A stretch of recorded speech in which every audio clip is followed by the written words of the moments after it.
Hello and welcome to G Fun Facts Online. Today, we're stepping into a world of chaos and ash.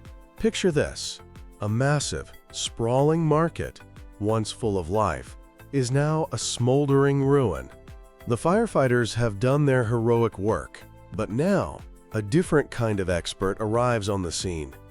These are the fire investigators, the forensic detectives who read stories written in soot and smoke. Their mission? To answer one crucial question: how did this happen? Get ready, because we're about to dive into the high-stakes, high-tech world of fire forensics. So why is a market fire such a massive puzzle? Well, unlike a simple house fire, a large market is a fire investigator's nightmare.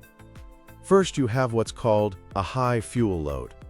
Think about it: stalls packed with textiles, plastics, wooden structures, and mountains of packaging.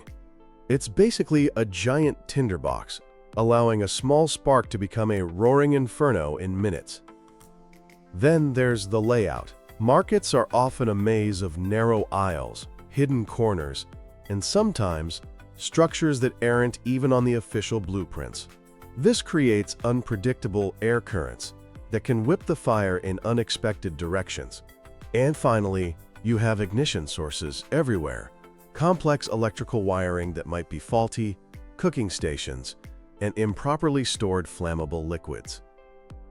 All these factors combined can lead to a blaze so intense that it causes total structural collapse, destroying the very evidence the investigators are there to find. So, with all that destruction, where do they even begin? They start with a guide, a sort of Bible for fire investigation called NFPA 921. The process is incredibly systematic. Investigators don't just rush to the most burnt-out spot. Instead, they start at the edges, in the areas with the least damage, and slowly work their way inward, tracing the fire's path backward, almost like rewinding a tape. Their main goal is to find the point of origin. This is the exact spot where the fire started, and it's the key to figuring out the cause. To do this, they have to speak the language of the fire. They look for fire patterns, which are like the fire's fingerprints. A classic V-shaped pattern on a wall, for instance, often points upward from where the flames began. They also measure char depth. The deeper the charring on wood, the longer it was exposed to intense heat, which can signal proximity to the origin. They even look for heat shadows, areas shielded by objects that are less damaged, which can tell them where furniture or other items used to be, providing vital clues about the scene before the chaos. Now, this isn't just about shovels and sharp eyes anymore. Modern fire investigators have an incredible arsenal of technology at their disposal. First up, we have man's best friend, the accelerant detection canines, or arson dogs. Their noses are so sensitive, they can sniff out tiny traces of flammable liquids, like gasoline or lighter fluid, that might have been used to deliberately start the fire. Any suspicious debris they find gets bagged up and sent to a lab. There, scientists use a machine called a gas chromatography mass spectrometer, or GCMS. It's a mouthful, but it basically separates all the chemicals in a sample and identifies their unique signatures, confirming if an accelerant was used. For a bird's-eye view of a massive scene, investigators now use drones.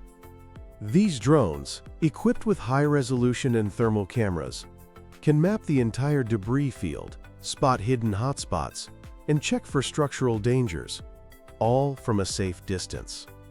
But perhaps the most game-changing tool is 3D laser scanning.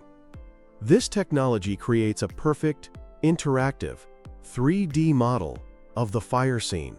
It's like a digital twin, preserving the scene forever. Investigators and legal teams can virtually walk through the site again and again, long after the real-world evidence is gone. It's so powerful that these 3D models are now being used in courtrooms to show juries exactly what the scene looked like.